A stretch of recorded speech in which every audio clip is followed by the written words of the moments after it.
नमस्कार दोस्तों, एन के जॉब टारगेट में आप सभी का हार्दिक स्वागत है। इस वीडियो में मैं आपको ALP CBT 1 2024 के पिछले जो 25/11/2024 से 29/11/2024 तक टोटल 6 दिन 18 शिफ्टों में जो एग्ज़ाम हुआ था उनके मैथ के सभी क्वेश्चन मैं आपको करवाऊँगा। तो दोस्तों स्टार्ट करते हैं आज का वीडियो। एक कार क्रमशः 10 किलोमीटर प्रति घंटा, 20, 30 और 60 किलोमीटर प्रति घंटा की चाल से 3 किलोमीटर की 4 क्रमिक दूरियां तय करती है, तो कार की औसत चाल क्या होगी? तो दोस्तों औसत चाल बराबर होता है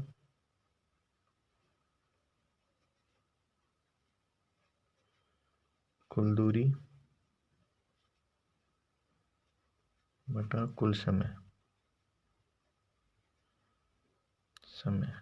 तो कुल दूरी हो जाएगी 4 × 12 किलोमीटर, 12 किलोमीटर, और कुल समय हो जाएगा, तो समय बराबर होता है दूरी बटा चाल। समय बराबर होता है दूरी बटा चाल। तो कुल समय हो जाएगा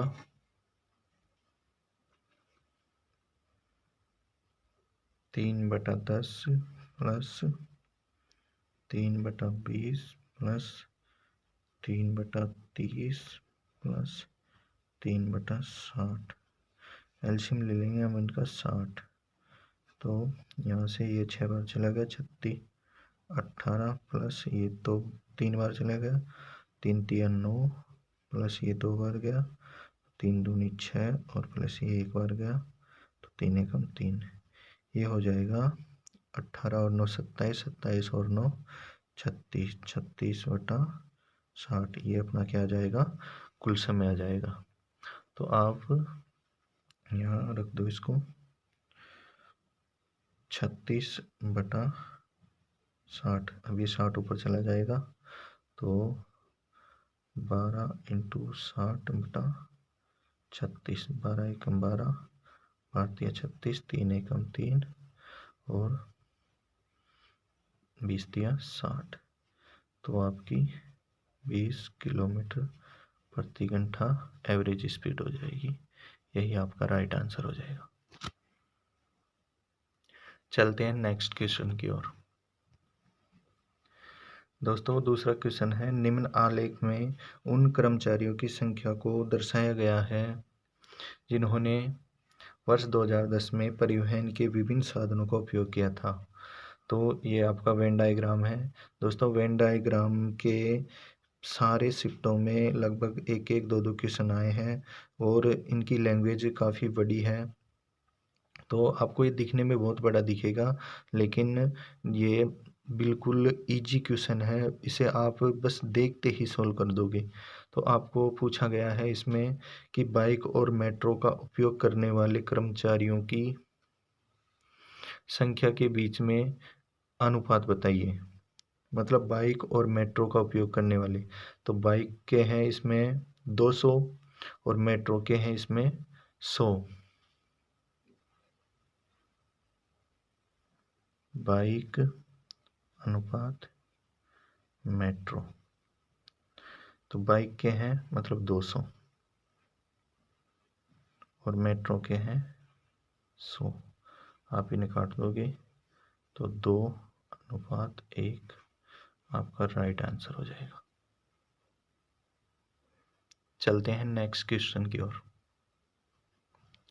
दोस्तों तीसरा क्वेश्चन है कि 11,000 रुपये पर 2 वर्ष में 4% वार्षिक दर पर संयोजित चक्रवर्ती ब्याज क्या होगा? दोस्तों चक्रवर्ती ब्याज के लिए अगर 2 वर्ष दिया है और 4% की रेट दी गई है, तो आप सक्सेसिव से भी कर सकते हो और आप मतलब 4% का जो सक्सेसिव JCB वाली ट्रिक है वो लगा सकते हो। JCB वाली ट्रिक क्या है?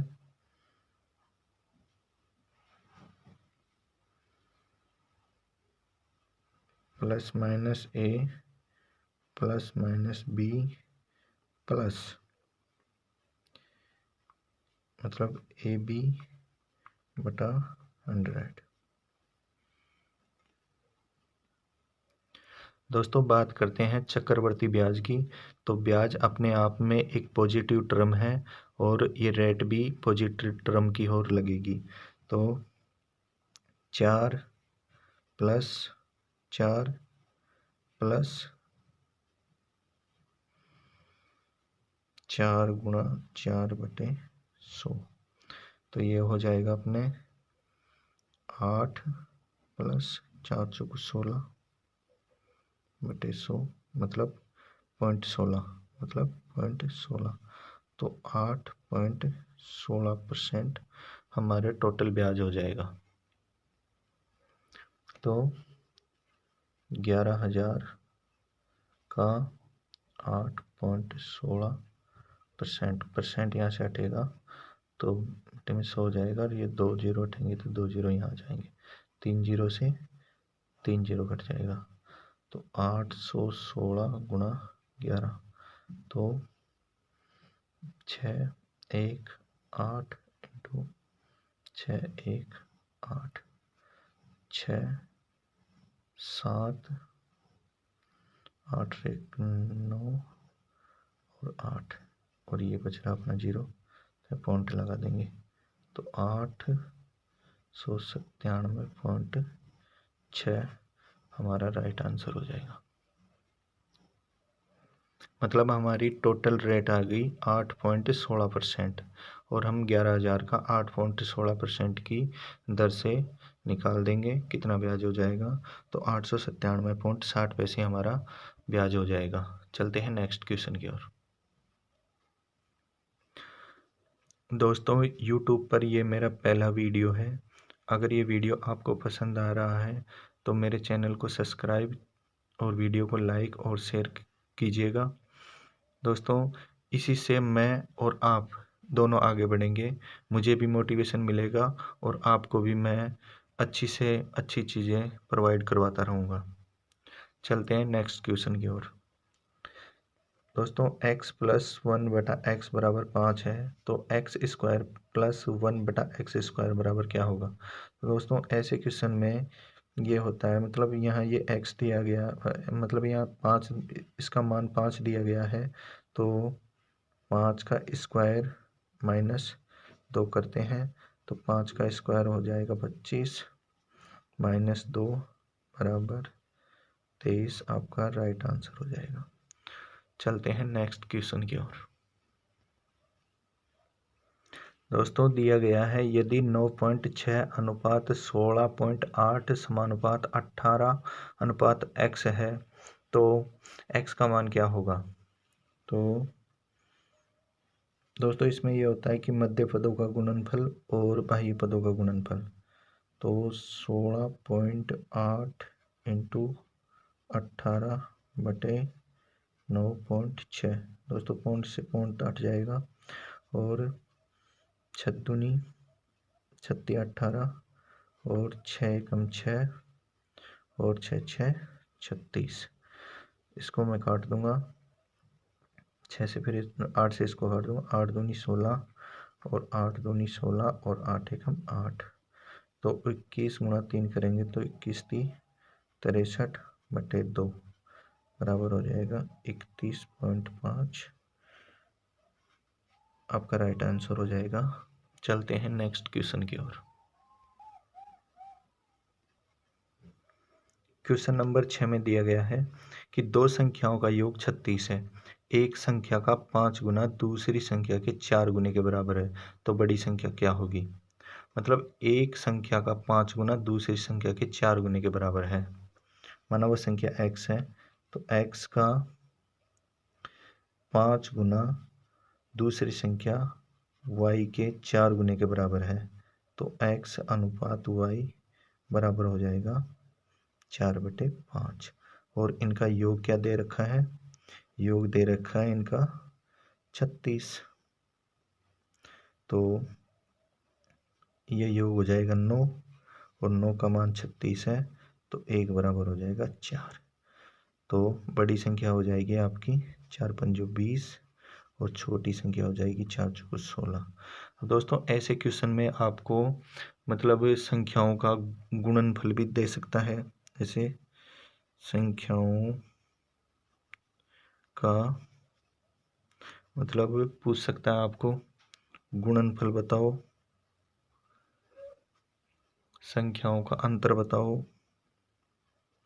संख्याओं का योग बताओ, संख्याओं के वर्गों का योग बताओ और संख्याओं के वर्गों का अंतर बताओ। कुछ भी पूछ सकता है, तो इस प्रकार आप कुछ भी निकाल सकते हो। चलते हैं नेक्स्ट क्वेश्चन की ओर। निम्न में से कौन सी संख्या 11 से विभाजित है? तो 11 से भाजकता का नियम, मतलब आपको भाजकता की नियम आनी चाहिए। तो दोस्तों 1 मिनट लगेगा, मैं आपको भाजकता की नियम बता देता हूँ। सबसे पहले 2 की भाजकता का नियम। 2 की भाजकता का नियम है कि इकाई अंक तो 0 हो या 2 हो या 4 हो या 6 हो या 8 हो। 3 की भाजकता का नियम है कि दोस्तों संख्याओं के योग में 3 का पूरा पूरा भाग जावे। 4 की भाजकता का नियम मैं आपको बता दूं कि इकाई और दहाई दोनों अंकों में 4 का पूरा पूरा भाग जाना चाहिए। 5 की भाजकता का नियम कि इकाई अंक 0 या 5 हो। 6 की भाजकता का नियम 2 व 3 दोनों से डिविजिबल हो, मतलब 2 और 3 की भाजकता का नियम अगर फॉलो कर रहा है तो वो संख्या 6 से भी डिविजिबल होगी। इस प्रकार 7 की भाजकता का नियम इकाई अंक का दुगना करो और बची संख्या में जोड़ दो जब तक कि 7 से डिविजिबल न हो जाए। इकाई अंक का दुगना करो और बची संख्या में जोड़ दो।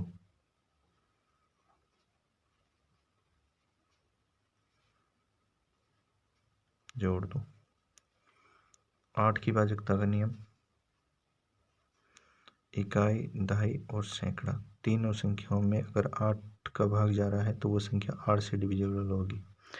9 की भाजकता का नियम संख्याओं का योग में 9 का भाग जा रहा है तो वो संख्या 9 से डिविजिबल होगी।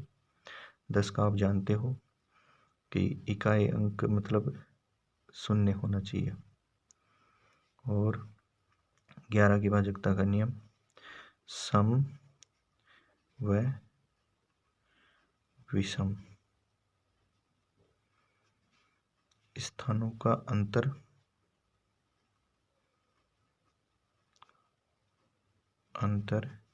या तो 0 हो या फिर 11 का गुणज हो। तो इस क्वेश्चन में देखते हैं कि कौन सा आपका ऑप्शन सही आंसर होगा। दोस्तों 9 और 4 13, 13 और 1 14, 14 और 4 18 और 2 और 8 10, 10 और 6 16। तो 18 और 16 का अंतर 2 हो गया, तो ये संख्या आपकी डिविजिबल नहीं होगी। ऑप्शन बी को चेक करते हैं। 8 और 4 12, 12 और 9 21, 21 और 4 25, ठीक है। 2 और 5 7, 7 और 6 11, तो 25 और 11 अंतर कितना हो गया 14, तो ये भी आपका राइट आंसर नहीं होगा। सी ऑप्शन को देखते हैं। 7 और 4 11, 11 और 5 16, 16 और 6 21, 2 और 7 9, 9 और 6 15, 15 में से 21 गए तो आपका बच गया 6, तो ये भी आपका राइट आंसर नहीं होगा।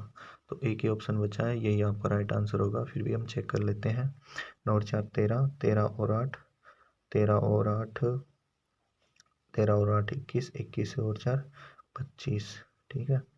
2 और 6 8, 8 और 6 14, तो 25 में से 14 गया तो आपका बच गया 11, आपका बच गया 11। तो 11 की भाजकता का नियम यही था, या तो अंतर शून्य हो या फिर 11 का मल्टीपल हो। तो 11 का मल्टीपल है, तो यही हमारा राइट आंसर हो जाएगा। ऑप्शन नंबर डी हमारा राइट आंसर हो जाएगा। चलते हैं नेक्स्ट क्वेश्चन की ओर। दोस्तों, आपको मैं एक बात बता दूं, अगर आपने अब से पहले अगर जीके और करंट अफेयर्स आपने रेगुलर पढ़ रखा है या पढ़ रहे हो, तो आप मतलब करंट अफेयर्स को थोड़ा ध्यान दीजिएगा, अन्यथा आप छोड़ दीजिएगा, क्योंकि आपके मतलब ALP CBT 1 में 10 नंबर का जीके आएगा और टेक्नीशियन में भी आपके 10 नंबर का जीके और करंट अफेयर्स दोनों आएंगे। तो मैं आपको सलाह देना चाहूँगा कि आप मतलब इन 10 क्वेश्चनों के चक्कर में आप अपना मैथ, रीजनिंग और जो साइंस का पोर्शन है, आप उनमें अगर अच्छा करते हो तो आप मतलब फुल बटे फुल नंबर ला सकते हो। बाकी 10 नंबर का मैटर है, इसमें आप 3-4 क्वेश्चन तो आप ऐसे भी कर दोगे। तो मैं आपको सजेशन देना चाहूँगा कि आप है ना मतलब जीके और करंट अफेयर्स को अगर आपने पहले नहीं पढ़ा है तो आप इसे बिल्कुल छोड़ दीजिएगा, क्योंकि ये ALP CBT 2 में तो देखो मतलब बेसिक साइंस और इंजीनियरिंग के 50 क्वेश्चन आएंगे और मैथ रीजनिंग 25-25 का आएगा। तो ये 100 क्वेश्चन का टारगेट होता है। और फिर पार्ट बी में आपका मतलब जो ट्रेड का है वो आएगा। तो आप मतलब जीके के हिसाब से हम देखें तो जीके को छोड़ दीजिए और आप मतलब साइंस और ट्रेड या basic science and engineering in चीज़ों को पढ़िए। इन चीज़ों को अगर आप पढ़ेंगे तो आपका ALP CBT 1 भी निकल जाएगा, क्योंकि आप साइंस पढ़ेंगे, और CBT 2 आप बेसिक साइंस एंड इंजीनियरिंग, और आप ट्रेड पढ़िए, क्योंकि ट्रेड में बहुत से लोग अच्छे अच्छे फेल हो जाते हैं। और मैं आपको बता दूं कि अगर जिस दिन आपको ये आ गया कि पेपर में क्या छोड़ना है और क्या करना है, देखो मैथ के अगर मान लो कि 20 क्वेश्चन आते हैं, जैसे प्री में 20 क्वेश्चन आते हैं, 20 नंबर मैथ का हो गया और 20 नंबर साइंस का हो गया और 25 नंबर कर 25 नंबर मतलब रीजनिंग का हो गया और 10 नंबर आपके करंट अफेयर्स का हो गया। आप मान लो इनको छोड़ देते हैं, अगर आप इनमें से 3 क्वेश्चन कर देते हैं आप, तो वो भी अच्छा है। अगर आप 25 क्वेश्चन रीजनिंग के हैं उसमें आप अच्छा कर दोगे, 20 क्वेश्चन आपके साइंस के हैं उसमें भी आज आप अच्छा कर दोगे, और 20 नंबर आपके मैथ के हैं। मान लो दोनों तीनों सब्जेक्ट में से आपका एक सब्जेक्ट थोड़ा वीक है, तो आप जैसे मैथ आपका थोड़ा वीक है, तो आप यहाँ 20 क्वेश्चन की जगह आप अगर 15 क्वेश्चन भी कर देते हो और 5 क्वेश्चन छोड़ देते हो आप, तो 5 क्वेश्चन छोड़ने से आपके जो मतलब रीजनिंग का और साइंस का सब्जेक्ट है ना, ये अगर आपका बढ़िया है तो आप इनमें से बढ़िया फुल बटे फुल कर सकते हो। इसलिए मैं आपको बताना चाहूँगा कि आपको क्या छोड़ना है और मतलब क्या करना है। अगर जिस दिन आप ये सीख गए तो आपको एग्ज़ाम निकालने से कोई नहीं रोक सकता है, क्योंकि अगर आप 2 क्वेश्चन मैथ के छोड़ते हो तो आप उधर साइंस और रीजनिंग के लगभग 4 क्वेश्चन कर सकते हो।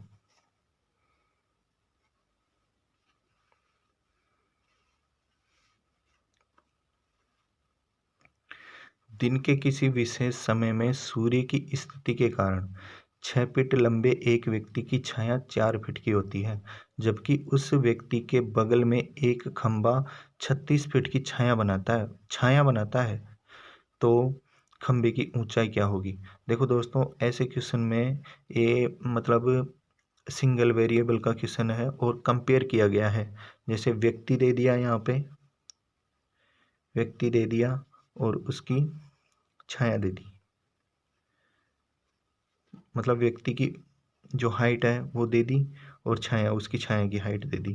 ठीक है, तो यहाँ व्यक्ति 6 फीट का है और उसकी छाया कितनी है, 4 फीट की।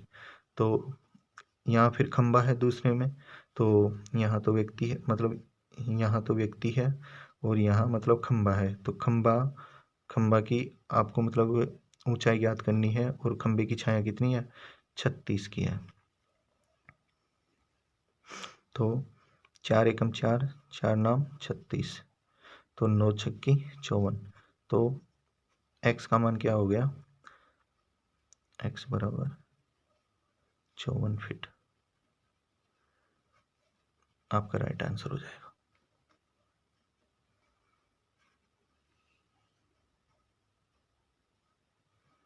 इस क्वेश्चन में आपको बस ओनली कंपेयर करना है। जैसे 6 फीट का व्यक्ति है और कितने फीट का खंबा होगा ताकि उसकी छाया 36 फुट की होगी, क्योंकि 6 फुट के व्यक्ति की छाया 4 फुट की है। तो आप इसको क्रॉस मल्टीप्लाई कर देंगे तो आपका राइट आंसर 54 फीट आ जाएगा। चलते हैं नेक्स्ट क्वेश्चन की ओर। एक व्यक्ति अपनी धनराशि का 20% गवा देता है, मतलब खर्च कर देता है।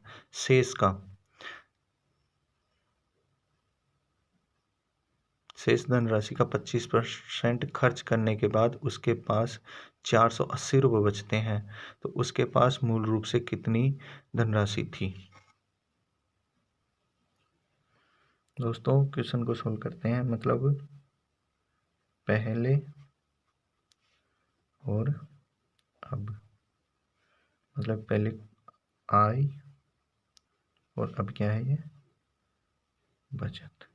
ठीक है, तो 20% का मतलब होता है 1/5। अगर उसकी आय 5 है, अगर वो 1 खर्च करता है तो 4 बचा लेता है। ठीक है, और दूसरा दिया है 25%, मतलब 1/4। अगर उसकी 4 आय है, अगर वो 1 खर्च करता है तो 3 बचा लेता है। तो 4 से 4 कैंसिल हो जाएगा, 5/3। ये उसकी आय है और ये इसकी बचत है।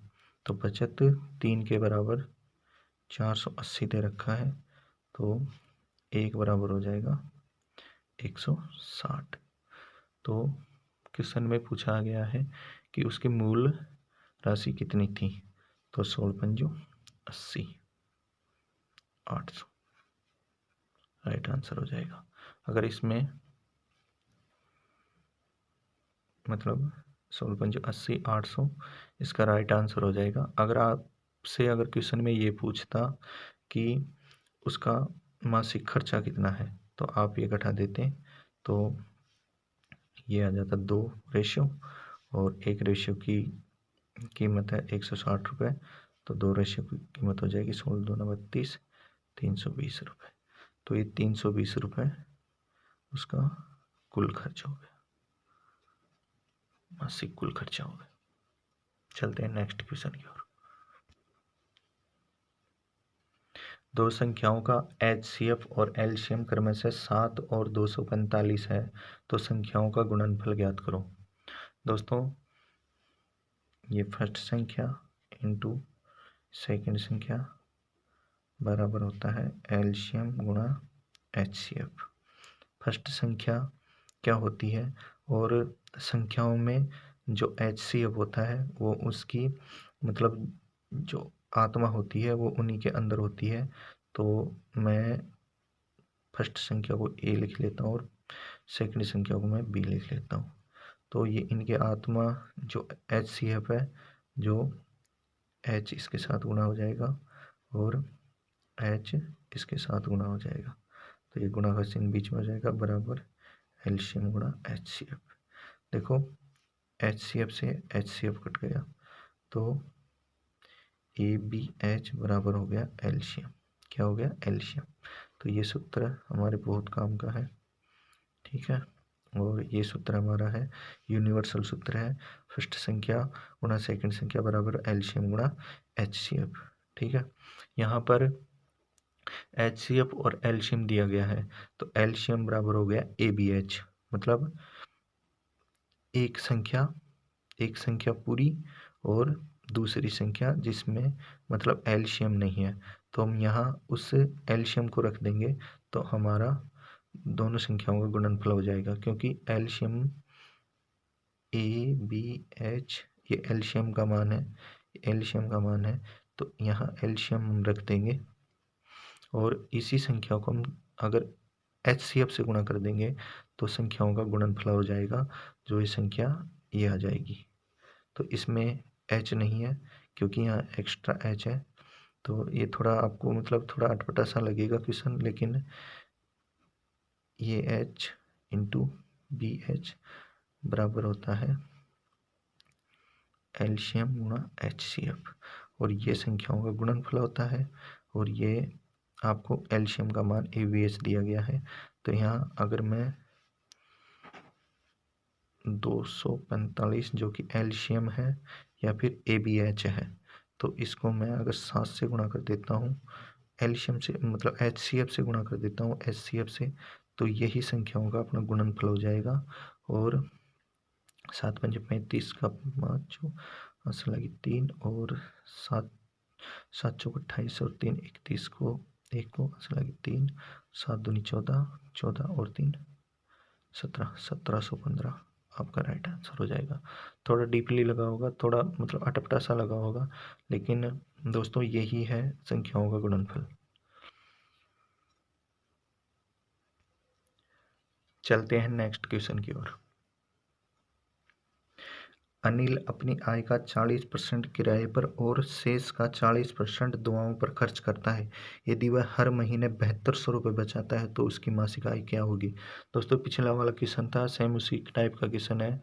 तो ये 2 क्वेश्चन आए थे इस शिफ्ट में, तो मैंने सोचा एक ही ले लेता हूँ, फिर मैंने सोचा कि दोनों क्वेश्चन ले लेते हैं ताकि भाइयों को समझने में थोड़ा आसान हो जाएगा। तो ये हो गया शुरू में जो इसकी आय है, ये आय है और ये इसकी बचत है। तो 40% का मतलब हो गया 2/5। अगर उसकी 5 आय है, अगर वो 2 खर्च कर देता है तो उसके पास 3 रुपये बचते हैं, मतलब 3 रेशो होता है। फिर हो गया, फिर वापस से मतलब 40% हो गया, तो 40% फिर 2/5 हो गया। अगर वो 5 उसकी आय है और 2 खर्च करता है तो 3 बचा लेता है। तो ये टोटल हो गया 25 उसकी आय हो गई और 9 उसकी बचत हो गई।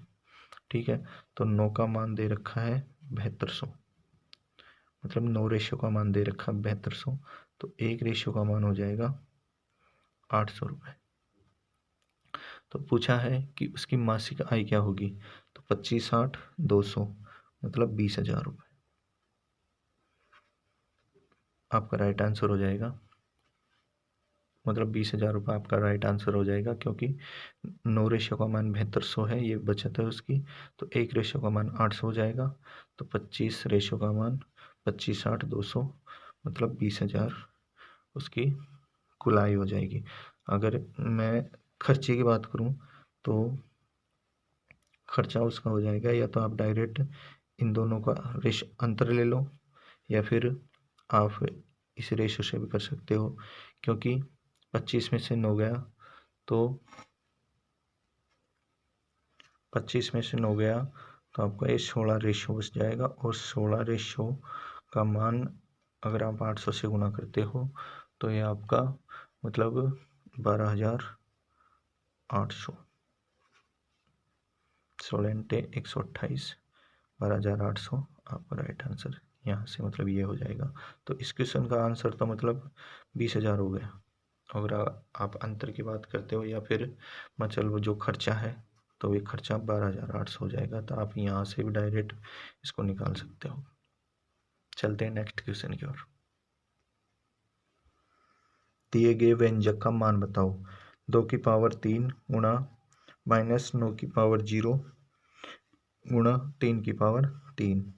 तो ये हो जाएगा अपने 2 की पावर 3 इंटू -9 की पावर 0, किसी भी संख्या की पावर 0 होता है तो वो 1 होता है, और इंटू 3 की पावर 3।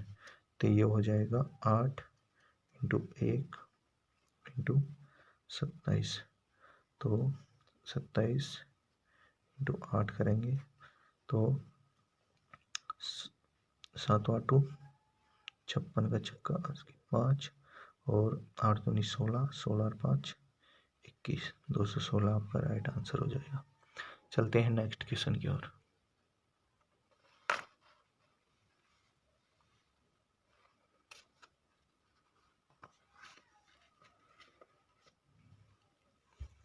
दोस्तों ए किसी काम को 6 दिन में और बी उसी काम को 8 दिन में पूरा करता है।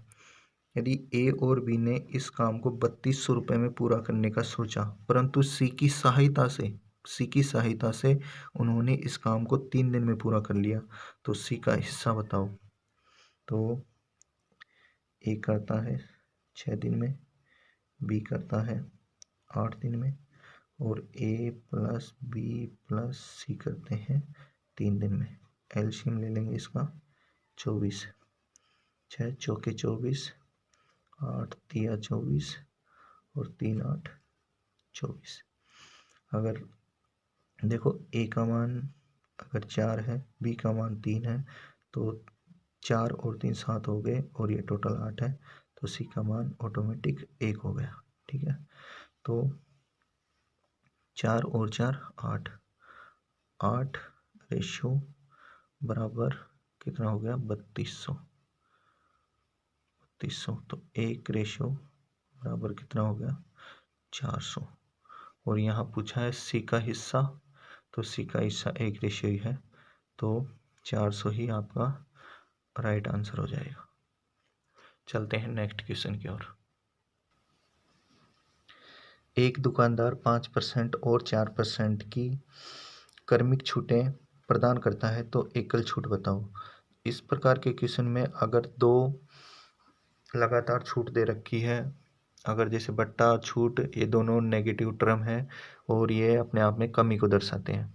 ठीक है, तो इसमें भी आपका जेसीबी लग जाएगा। जेसीबी मतलब हमारा जो ट्रिक है,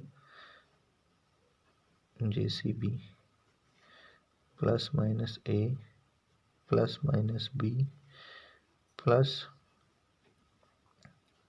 ए बी बटा 100। तो -5 -4 और प्लस माइनस माइनस प्लस हो जाएगा, तो 5 × 4/100, तो ये 5 × 20 हो जाएगा, ये हो जाएगा 20/100, मतलब 0 से 0, ये हो जाएगा 0.2। क्या हो जाएगा पॉइंट, इसका मान पूरा हो जाएगा 0.2। ये प्लस में होएगा, तो ये माइनस में पूरा कितना हो जाएगा 4 और 5 और 4 माइनस के 9 हो जाएगा, और ये प्लस का 0.2 हो जाएगा, तो माइनस का 8.8% आपका राइट आंसर हो जाएगा।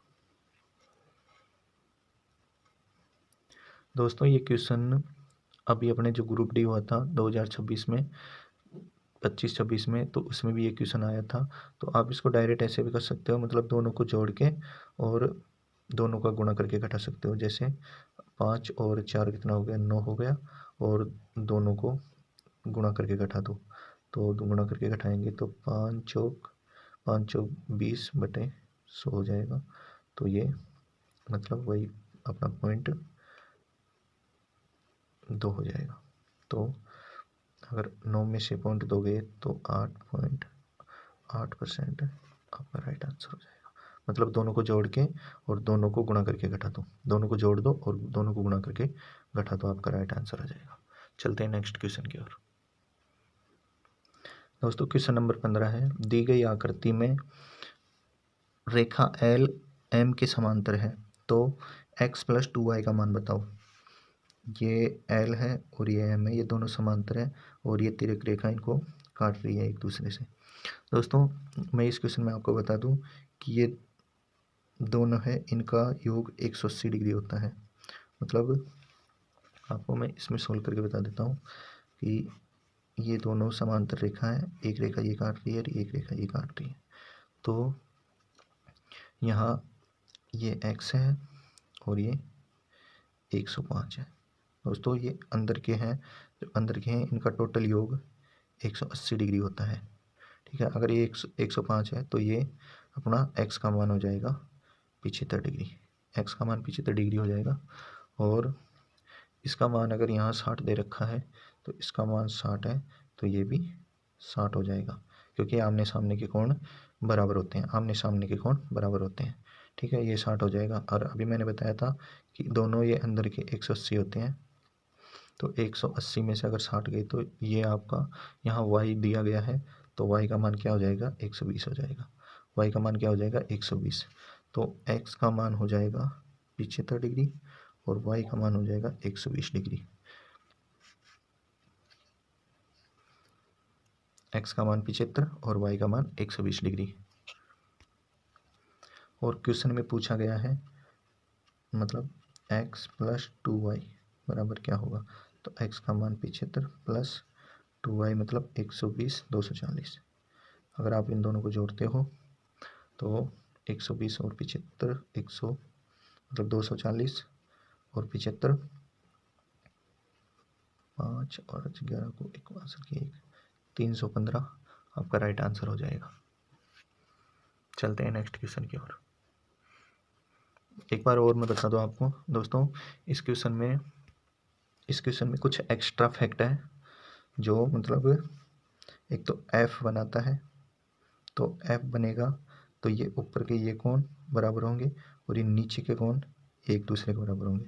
फिर एक z बनता है, इसमें z बनता है, ये दोनों समांतर रेखा है, ये एकांतर कोण, अगर ये थीटा है तो ये भी थीटा होगा, ठीक है। फिर एक इसमें बनता है मतलब एक सरल रेखा बनती है, सरल रेखा का मान 180 डिग्री होता है। और ये जो कोण है ना, ये आमने सामने के ये कोण आपस में बराबर होते हैं। जैसे ये कोण अगर 30 है तो ये भी 30 होगा, और ये 120 आया था ना, तो 120 है तो ये भी 120 होगा। इस प्रकार ये आमने सामने के कोण मतलब ये बराबर होते हैं।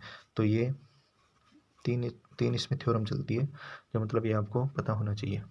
चलते हैं नेक्स्ट क्वेश्चन की ओर। एक त्रिभुज की भुजाओं की लंबाई 5 सेंटीमीटर, 7 सेंटीमीटर और 10 सेंटीमीटर है, तो त्रिभुज का क्षेत्रफल सेंटीमीटर स्क्वायर में ज्ञात कीजिए। दोस्तों, इस त्रिभुज की तीनों भुजाएं मतलब असमान है, तो अलग अलग है मतलब, तो यहाँ हीरो का सूत्र लगेगा और इसमें अर्ध परिमाप होगा s बराबर a plus B plus C by 2, मतलब भुजाओं का योग बटे 2। तो 5 प्लस 7 प्लस 10 बटे 2, 10 और 7 17, 17 और 5 22, 22 बटे 2 बराबर 11। अर्ध परिमाप का मान हो गया 11।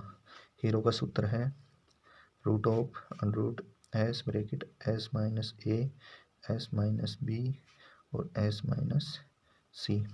इसका मान कितना है? अर्ध परिमाप का मान 11 है, और 11 में से 5 गए तो ये हो गया 6, और 11 में से 7 गए तो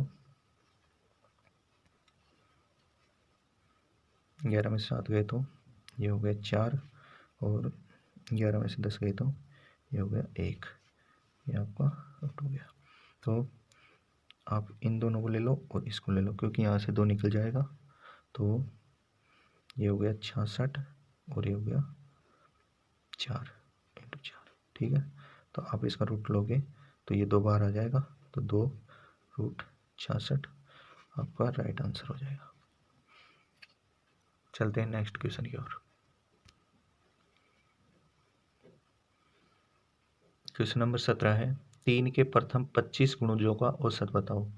तो दोस्तों, ये हो जाएगा, आप इसे डायरेक्ट भी कर सकते हो। 25 में 1 जोड़ा तो 26 हो गया, 26 बटे 2 कर दो तो ये हो जाएगा अपना 13, और 13 × 3 करोगे तो 39 आपका राइट आंसर हो जाएगा। इसके लिए एक सूत्र भी है, तो x n + 1/2। इसमें n क्या है? n है कि कितने गुणज, n बराबर है कितने गुणज, और x बराबर है किसका गुणज। आप डायरेक्ट ही आप मतलब ऐसे भी कर सकते हो। तो x मतलब किसका गुणज, मतलब 3 का गुणज, और ये n का मान हो गया 25, तो 25 + 1/2, तो वही बात आ गई, 3 × 26/2, 13 और 33 39 आपका राइट आंसर हो गया। दोस्तों, अगर आप कहेंगे तो मैं आपको रीजनिंग के भी क्वेश्चन करवा दूंगा, और साइंस कहाँ से पढ़नी है मैं आपको ये भी बता दूंगा, और कौन सी बुक पढ़नी है उसमें मैं आपको बता दूंगा कि आपको 7th क्लास की NCERT साइंस की, और 9th और 10th की NCERT, और इनमें से भी आपको कौन से टॉपिक किस प्रकार पढ़ने हैं, कहाँ से पढ़ने हैं, और कितना ज़्यादा पढ़ना है, किस चैप्टर से कितने ज़्यादा क्वेश्चन आने की संभावना है, तो मैं आपको वही भी बता दूंगा। दोस्तों, फिर से मैं आपको बता दूं कि आपको करंट अफेयर्स और जीके अगर आप पहले से पढ़ रहे हो, आपने मतलब ग्रुप डी का एग्ज़ाम दिया है और आप पहले से मतलब पढ़ रहे हो करंट अफेयर्स और जीके, तो आप मतलब हल्का फुल्का पढ़ते रहिए, वरना आपको करंट अफेयर्स और जीके बिल्कुल भी नहीं पढ़नी है। क्योंकि देखो दोस्तों, मतलब मैं आपको बता दूं कि ALP CBT 1 इसमें आपके 10 नंबर की जीके आएगी। जीके और करंट अफेयर्स कोई पता नहीं है दोस्तों कि आप के वो आए, आपके पढ़ा हुआ आए या ना आए, लेकिन अगर आप मैथ पढ़ते हो, आप रीजनिंग पढ़ते हो और आप साइंस पढ़ते हो, तो आप इनमें पूरे बेटे पूरे क्वेश्चन कर सकते हो। फिर मैं आपको बता दूं टेक्नीशियन के भी वही 10 नंबर की जीके और करंट अफेयर्स आएगी। तो आप जीके और करंट अफेयर्स फिर मतलब आप पढ़ रहे हो पीछे से, पिछले मतलब 2 3 4 महीने से, तो आप पढ़ सकते हो। बाकी आप मतलब टेक्नीशियन में ग्रेड 3 में भी आपके मतलब 40 नंबर का तो साइंस आएगा और 25 25 50 नंबर का मतलब आपका मैथ और रीजनिंग आएगा। 10 नंबर का आएगा तो यार छोड़ो ना आप, मतलब ये तीनों सब्जेक्ट अगर आपका परफेक्ट है, आप परफेक्ट कर रहे हो, तो आप इन्हीं को टाइम दीजिए। फिर ALP CBT 2 में आपके मतलब जीके और करंट अफेयर्स बिल्कुल नहीं आएगा। आप उसके बेसिक साइंस एंड इंजीनियरिंग के 50 क्वेश्चन आएंगे और 25 25 क्वेश्चन आपके मैथ और रीजनिंग के आएंगे। तो ये आपका 100 नंबर का हो गया। फिर आप यहाँ मतलब जीके और करंट अफेयर्स की बजाय आप CBT 2 के लिए आपका ट्रेड है, आप वो पढ़िए, क्योंकि बहुत से बच्चे हैं जो मतलब ट्रेड में रह जाते हैं, चाहे उन्होंने मतलब CBT 2 के 8 फर्स्ट में कितने भी नंबर क्यों ना लाए हो, अगर उनका ट्रेड अगर फेल है तो वो मतलब यहीं से बाहर हो जाएंगे। उनको CBAT CBAT के लिए कॉल नहीं आएगा, क्योंकि उनका ट्रेड ही फेल हो जाएगा, तो CBAT के लिए कॉल कहाँ से आएगा। तो मैं आपको बता दूं, करंट अफेयर्स और जीके आपको बिल्कुल नहीं पढ़ना है। आपको ओनली मैथ पढ़ना है, आपको रीजनिंग पढ़ना है और आपको साइंस पढ़ना है। बेसिक साइंस एंड इंजीनियरिंग पढ़नी है CBT 2 के लिए। और साइंस आपको ज़्यादा से ज़्यादा पढ़नी है, क्योंकि साइंस आपके टेक्नीशियन ग्रेड 3 में भी आपके 40 नंबर का साइंस आएगा। तो आपको मतलब साइंस और ये तीनों चीज़ें पढ़नी है। मैं बार बार बस इन्हीं चीज़ों को क्यों कह रहा हूँ, क्योंकि दोस्तों स्मार्ट स्टडी करनी है, और स्मार्ट स्टडी करके आप ALP CBT 1 निकाल लोगे, उसके बाद में आपको टाइम मिल जाएगा। और लगभग मार्च में आपका टेक्नीशियन का एग्ज़ाम होगा, तो उसके लिए भी आपके लिए अच्छा खासा टाइम है। तो आप CBT 1 निकाल के आप टेक्नीशियन की तैयारी आराम से कर सकते हो। चलते हैं नेक्स्ट क्वेश्चन की ओर। एक कक्षा में 50 विद्यार्थियों की औसत लंबाई 150 सेंटीमीटर है। उनमें से 5 जिनकी औसत लंबाई 146 सेंटीमीटर है छोड़कर चले जाते हैं। भाई छोड़कर चले जाते हैं मतलब 146 सेंटीमीटर है, और एवरेज कितना है उनका 150। तो 146 के अगर जा रहे हैं तो हमें मतलब औसत में फ़ायदा मिलेगा, नया औसत होगा तो उसमें फ़ायदा मिलेगा। और 5 जिनकी औसत लंबाई 156 सेंटीमीटर है वे कक्षा में आ जाते हैं, मतलब ज़्यादा वाले आ रहे हैं, ज़्यादा वाले आ रहे हैं तो हमें और फ़ायदा होगा एवरेज में, मतलब हमारा एवरेज और बढ़ जाएगा।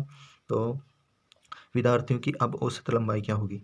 देखो दोस्तों 150 है, टोटल कितना है उनका पहले का 150, और विद्यार्थी कितने हैं 50। ठीक है, अगर यहाँ से 146 सेंटीमीटर के छोड़ के चले जाते हैं तो यहाँ हमें 4 का फ़ायदा हो रहा है, और कितने जा रहे हैं 5 जा रहे हैं, तो ये कितना हो गया 4 पंजो 20, ये 20 का हमें यहाँ से फ़ायदा हो गया। ठीक है, और 156 सेंटीमीटर के 5 ही आ रहे हैं, तो यहाँ से 6 सेंटीमीटर का फ़ायदा हो गया, और 5 तो 5 इंटू 6, तो 6 पंजो 30, 30 का फ़ायदा हमें यहाँ से हो गया हमारे एवरेज में।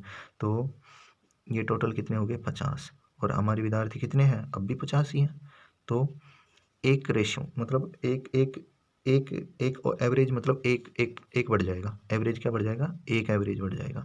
तो पहले कितना था 150 था, तो अब एक बढ़ गया, तो वर्तमान में औसत क्या हो जाएगा 151। यही आपका राइट आंसर हो जाएगा। इसको आप आसानी से समझ सकते हो, क्योंकि 50 विद्यार्थी हैं और 150 उनका एवरेज है। 146 सेंटीमीटर के चले जाते हैं, कम के जा रहे हैं तो हमें एवरेज में फ़ायदा होगा, और 156 के आ रहे हैं तो हमें और फ़ायदा होगा। तो 4 पंजे 20 यहाँ से हो जाएगा, और 5 छंगे 30 यहाँ से हो जाएगा, टोटली 50 हो गया, और 50 टोटल है ही कैंडिडेट। तो एवरेज में एक की वृद्धि हो जाएगी, तो 151 हमारा राइट आंसर हो जाएगा। दोस्तों ये था हमारा CBT 1 का फर्स्ट शिफ्ट का पेपर। इसमें मैंने 18 क्वेश्चन किए हैं और 2 क्वेश्चन मैंने इसमें छोड़ दिए हैं। अब वो छोड़ दिए हैं क्वेश्चन, ना तो मैं उन्हें करवाऊँगा और ना ही मैं आपको बताऊँगा, क्योंकि वो 2 क्वेश्चन ऐसे थे जिनको छोड़ने से आप मैथ व रीजनिंग और साइंस में आप 2 की बजाय 4 क्वेश्चन कर सकते हो। वो थोड़े टफ क्वेश्चन थे, मैंने उनको छोड़ दिया है। ना तो मैं उन्हें बताऊँगा, ना उन्हें मैं आपको करवाऊँगा सॉल्व।